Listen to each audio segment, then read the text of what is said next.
If you see someone that tells you I'm a pensioner, I mean, you should just, by the mere hearing that from them, just pity them. In Nigeria as we speak, especially in the southwestern part of the country, for state and local government employees, they earn as low as 450 naira, 450 naira to 1,000 naira monthly as pensions. The governors currently, they are earning, I think you mentioned it, Right. there's over 100% increase in their allocation every single month. That's another So what are they doing with the money? You know, you were in office for maybe 8 years, and then you left them hanging.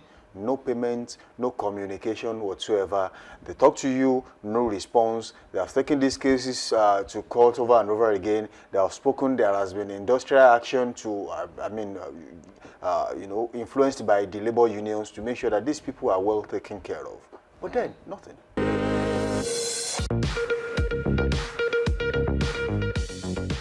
Let's begin. Yeah, Good morning to you, Yemi. Good morning, something. It's really nice to have you back on the table.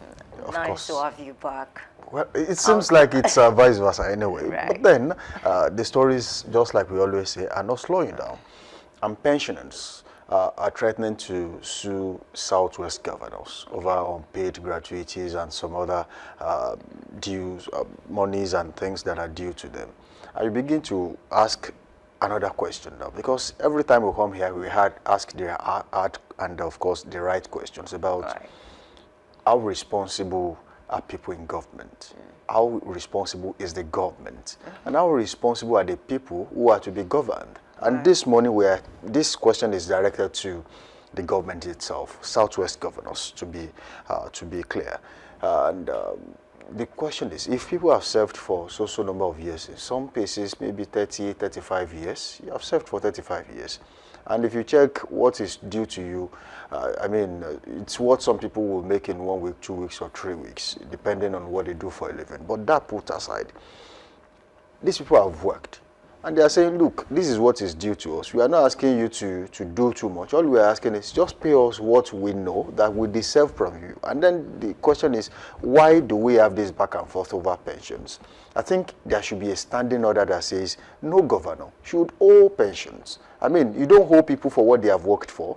You don't owe people for what they are working for right now. I mean, once they deserve a certain payment, I mean, give it to them. And another question is, you will see people going around the country now saying, look, governors now make more money. Okay, yes, we understand. Allocations have increased. Even IGR has increased. And then the question is, where are these monies going? Why are governors not putting them to good use, especially when it comes to settling debts that has to do with pensions and gratuities and some other things like that? This is a very big one, actually, because if I have worked for 35 years, all I'm looking for, at least at that time, anyone that still works, right, out of the pensioners, it will just be passive kind of thing. No, they are not going to be that active, meaning they have spent all their productive years serving the government. So why are they not getting what they deserve at this time? Honestly, it's really sad though, and then no matter how much you took it, it doesn't make sense that 10, 15 years ago, pensioners were complaining. 20 years ago, pensioners were complaining. And 2026, it hasn't changed. Are still complaining. And then I remember that there was even a time in a particular state in Southwest that a particular governor did not even want to hear anything about pensioners. And then it led to the death of so many persons died because of that. And then it's really sad. When you meet some of them at the bank and they're trying to feel really sorry for them. Registration of the other. Some of them will always ask me, oh, please, can you help me read this? Can you help me fill this? And then you see them, they are old. A lot of them, honestly, I don't know how we got here. And then looking at the fact that, when I read the story, I discovered that, some of them are not being paid for as far back as 2011. So they are owing them. Some governors are still owing. Some of them have left office, but then the state is still owing them for 2011. Then it is safe to say the state is owing, not governors are owing. But definitely, you were in office for maybe 8 years, and then you left them hanging. No payment, no communication whatsoever. They talk to you, no response. They have taken these cases to court over and over again. They have spoken. There has been industrial action to, influenced by the labor unions to make sure that these people are well taken care of. But then, nothing. It's really sad though, and I don't know how the government will try to do this. And then it's actually very, I want to say maybe kudos to some of the governors, because I think they had a meeting, the Southwest, pensioner, group. They had a meeting yesterday, and that was where the PR said quite a number of things. And then he said, two governors have actually been doing them, they've been doing well in terms of paying them, at the right time. He mentioned Governor Loki Orimisan Aiyedatiwa of Ondo State, and then he mentioned Governor Shea Makinde of Oyo State. Two governors out of how many? So I think it's a call out to the other governors to say that they can also do better in terms of paying these people. And he also mentioned that they've even reached out to some big shots in the country to help them beg. That was the word he used, to beg these governors to pay up. He mentioned that I think currently it's about 25,000 naira. I don't know whether that's the same for every other person across the country. Imagine what can that do? I mean, for people who are served for the for 30, 35 years of their lives, and then in this economy, and they are left with that amount, and then to even make situations worse, you are not even paying them when you should. The money is not even something to write them about. And then he also mentioned something that they are reaching out to labor unions to help them negotiate a better pay, for the pensioners. I think that's a good one. But then how swift will that be, speaking to these labor unions in terms of negotiating for them, because the amount is really ridiculous. I remember there was even a time that the police officers also staged a protest about their pension, that they are not receiving it, or more issue where it was instrumental to that protest. And a lot of persons were saying, why is it that he's always trying to insert himself in every issue in the country? But then beyond that, can we look at the good part? So if every sector is complaining about pension, then it means something is wrong with the country. This is just Southwest alone. We really cannot tell whether Northeast, Northwest, North Central, whether South, whether things are better over there. So in Southwest alone, only two governors are performing, speaking about pension. So we still have other governors. It's really sad that we are at this point. So if pensioners need to beg to get their own gratuities, it's sad. I remember there was even a time that it was just, I think before the 2000, it was just the federal government that was set aside a budget to pay the pensioners. But it got to a point in time we had the CPS, that's the contributory, pension scheme, that, even the employer, the employee, they contribute a certain amount of money every month, and then the government also adds something to it. So at the end of the day, I think it should get better because of that scheme, but then it's not looking good. So even beyond that, pensioners are still complaining bitterly about their money. These people have families to feed. Yeah, some of them, they have given birth to children who can actually feed them, but how many? That's why I said when you meet some of them at the bank trying to do one registration or the other, you feel pity. Sometimes if you have money, you can even drop to say, sir, man, just manage this and use it for transport or something like that. In a country where they work, you're not asking for free money. They actually deserve it. So we need to look at maybe a total of all of that system, of the entire system, and then how can we improve the pay? Because these are the issues. I was coming to that issue of pay, and I have spoken with so many people, especially pensioners in Oyo State and some other states across the country, and sometimes when I listen to them and they speak, you would really feel sorry for them, because it's a sorry state. Now let's break it down a little bit so that people can know exactly what they are going through. If you see someone that tells you I'm a pensioner, I mean, you should just, by the mere hearing that from them, just pity them. That's one thing, is that in reality, in Nigeria as we speak, especially in the southwestern part of the country, for state and local government employees, they earn as low as 450 naira, 450 naira to 1,000 naira monthly as pensions. Okay, and in some cases maybe 500, some earn as high as 3,500, depending on what ministry you worked. But then, as at 2026, reports confirm the cases of people still getting 400 to 450 naira as pension on a monthly basis. The reason why I said some have given up on pension scheme in Nigeria is that they no longer go there. They don't even ask for it anymore, because when they see the alert and they are saying 400 naira, maybe some of them will wait for 4 or 5 years before they can go there and maybe withdraw 10,000 naira. I mean, that's what they will do. Just leave it in that account. So, basically, the lowest recorded pension will be 400. And in some places, especially for federal employees, some earn as high as 30,000 to maybe 200,000, depending on how your rank was before what level you were in service before you retired. So what I'm trying to say is, it is uneven, unequal. Federal civil servants are well taken care of in some cases. Even 30,000 naira is not enough to do anything in Nigeria right now, especially as an adult.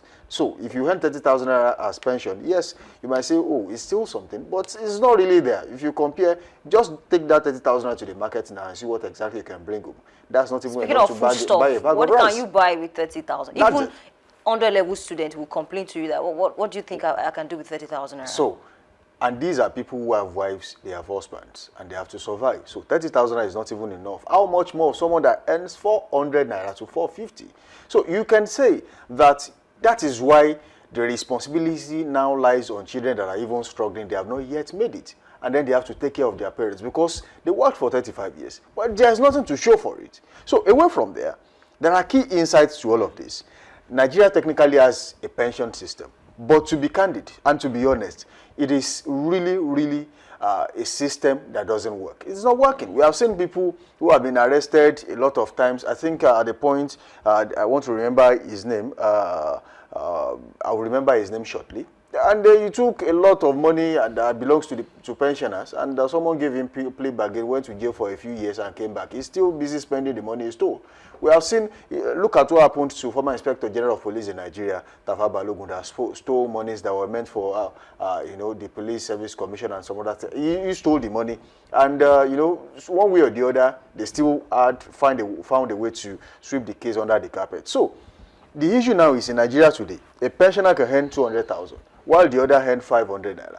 So how is that even? And they are both human beings. Yes, we understand that they were probably on different pay grade when they retired. But hey, there should be a level playing field where you can say, yes, the minimum I earn is still enough for me. I mean, no pensioners will earn less than minimum wage in this country as we speak. So if you say the minimum wage is 70,000 naira, no pensioner should earn less than 70,000 naira on a monthly basis, because that is what they fall back on. They believed at that time that would be something they would fall back on. And that was why they cooperated with the government and they were paying. I mean, even though they had no choice, it was deducted from the source. But basically, the government should look into how can we expand the scope of things and make sure that pensioners are well taken care of. Because you see them, most of them are dying because they can't even cater for themselves. Their health is deteriorating and they can't even afford to go to an hospital. So it's a really sad situation. Right, and that's the reason why a lot of them found a way to devise another retirement plan, aside from those old 450 naira, 500 naira, right, that, the people in the street will tell you, is it for a bar or for something else? Because I don't know what you're supposed to do. That's not even enough for a meal. It cannot even buy a bag of sachet pure water right now, looking at what is going on in the country. So it's really sad. And then one more thing is the fact that you mentioned the pension scheme, because initially, before the CPS, that was in 2004, the CPS came in 2004, and that was supposed to help the situation, but it still failed. And then even recently that we have the RSCs, that's the retirement, savings account, where your money is, and then apart from whatever it is that the government will add to it, that's your own, that they will deduct every month, right, and from your employee, is still not working, and that's about 18%.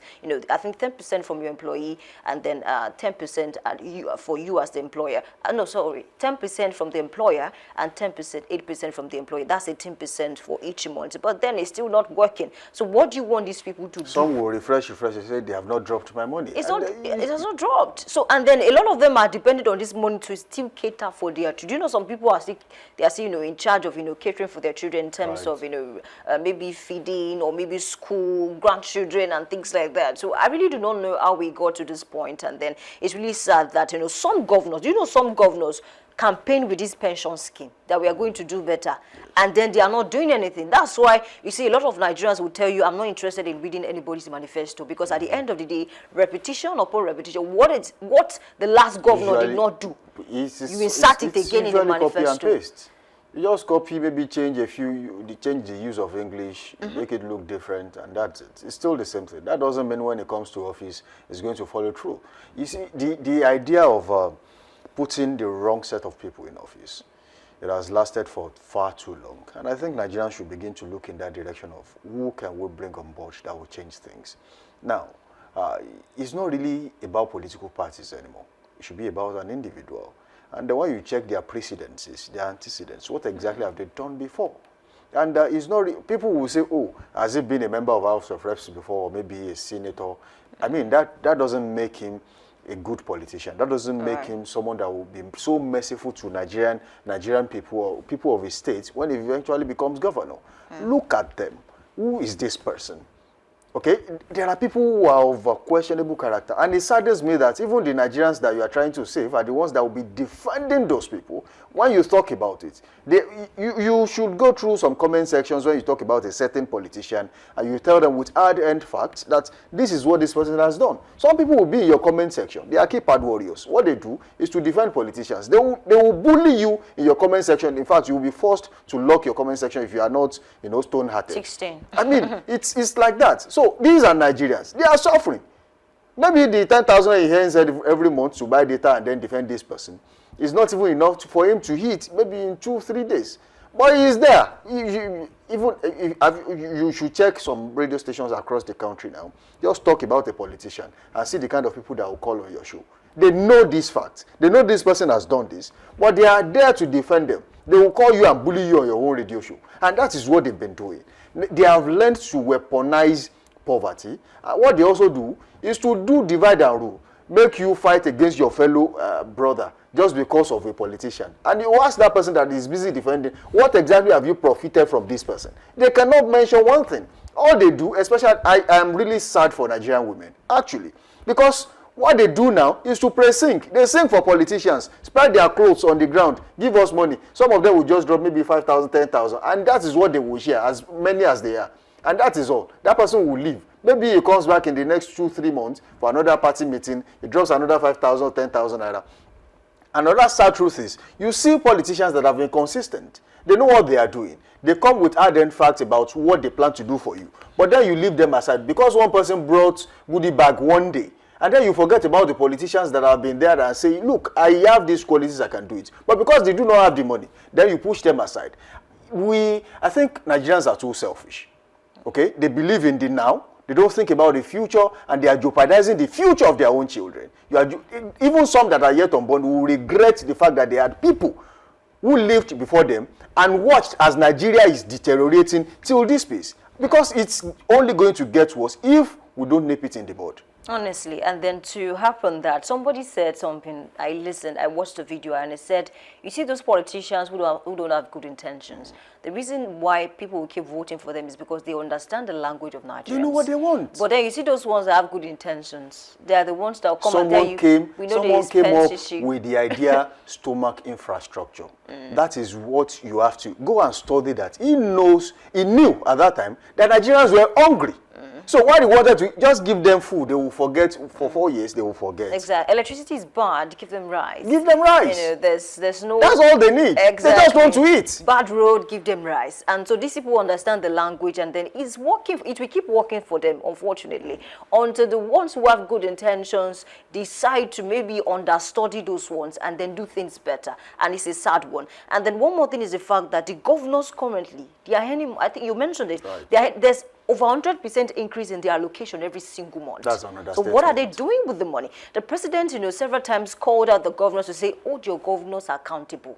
Look at what they are collecting compared to the last 5 years. And then it appears that we are not even seeing the result, except for few governors, that are trying their best to actually do one or two. But then what are they doing with this money? A lot of them, even when they were collecting maybe half of what they are collecting now, they were doing better. So what is going on? Is it about the economy? Are you also going through economic issues? Because I don't understand, because that's the defense now. That's what they come up with. Our economy is bad, prices have gone up, and then it's a lot to unpack actually. So until governors decide to say we want to do better, speak to your manifesto. Until Nigerians are ready to actually hold these people accountable. I don't think they go back to that piece of paper until it's time for another election, and that's when we go back. Because they totally forget about what was written in their manifesto, or maybe someone wrote it for them. You just read and then you throw it somewhere. The moment you become governor, you do not have a script, no manual whatsoever. It is just on autopilot, and people will begin to work. Do we even have a governor in these states? It's a big one. Now, what are the consequences of leaving pensioners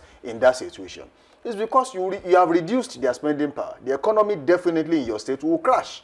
There's no two ways about it. I mean, no logic can explain it better than the fact that the economy will crash because the market people will suffer. They will suffer because it goes round. When money leaves a particular pocket, it goes to one pocket and then comes back to you. Whether you like it or not, it goes round. So if you leave them hungry, the market women will also starve because eventually there will be a problem. No customer is coming and then there is no way they can make money.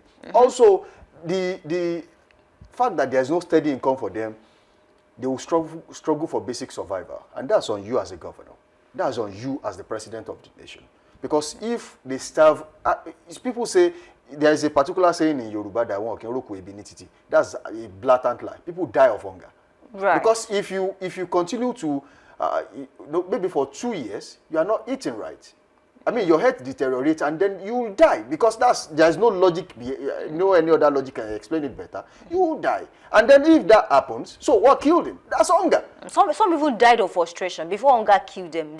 Just like you mentioned, you know, some of them will go to the bank several times and then they will tell them, oh, you cannot collect this money yet. So now how much is remember the time of cashless policy. Some of them died right on in the front road, of the bank. On the road. And then some of them they had money in their accounts, but they could not withdraw because of the craziness in the country at that time. So it's really sad, though. And then just like you mentioned, I think one more thing that we need to work on is like maybe creating a committee that can actually monitor all of this. So if the governor is too busy, obviously he might be busy with quite a number of things. Can we set up a committee that will monitor this? And then how can we fish out those wicked ones that are trying to make life miserable for others? Just like you mentioned that somebody took that money that belongs to thousands of pensioners and then escaped with the money, and then one way or the other, was able to actually scale through. How can we fish out people in that sector who are trying to make life difficult for the others? Because at the end of the day, you might think it's not affecting you today. You don't know whether your parents or somebody in the future is going to suffer the same fate in the nearest future. Because that's one thing that Nigerians fail to understand. Because it's not affecting me currently, it does not mean that it cannot affect you in the future. So if you don't fight for it now, if you don't fight for the freedom now, it might come back to haunt you later. Who are those people sabotaging this sector? Because at the end of the day, if you can fish them out, maybe we can still rescue the sector. We don't want a situation whereby in the next 10, 15 years, pensioners will still come and complain. That's why you see that we have remained a developing country for years. Donald Trump will come and call us a country of particular concern. I don't know, somehow now that man is planning to call us another name, maybe trying to devise another, because the situations are there, quite obvious, really. So lastly, before we go, you mentioned that there should be a committee that would oversee things, perform oversight functions, and then report back to the governor. You see, all this still falls back on the fact that is the governor willing to do the right thing. Okay, yeah, we just spoke about how much they now earn as governors in their different states. Their allocation has increased, even Nigeria has increased. Yes, you might talk about the value of these currencies, but it's not as bad as you are placing it. In fact, I think governors are the reasons why people will continue to discredit the federal government. And I think from now, the president, or maybe the presidency, should start publicizing how much each state got for each month, especially for some other added packages. Someone took 30 billion and said they did not give him anything, and then eventually he said, oh, it wasn't 50 billion, it was 30 billion, it was saved in a bank account, we have spent it on so amount of money. You see, you continue to have this kind of situation when the information does not circulate. So right now, there should be people who understand the pain of the people, okay? Selected as members of those boards, because if you now have praise singers, sycophants in the board, then there's a problem, because eventually they are going to tell the governor what he wants to hear. And unfortunately, we have people who love their egos being massaged. So the moment you tell them, oh, you are doing well, then they feel like they are doing well. But they are not asking the right questions. I was watching something Yesom Wike said yesterday. He said, look, I watch the news myself. I don't want anybody to come and tell me what so person said about me. So I sit down. He knows each time each TV station cast their news. So he sits down and watch all of them. So when you say anything, that's why he's always quick to reply, because he knows what you have said. That's enough energy. If politicians and serving politicians can actually, imbibe that, if they can invest that kind of energy into doing the right thing for the people, this country, will get better. honestly. All right, it's a convenient place to leave that topic this morning. Thank you for being a part of the show so far. All right.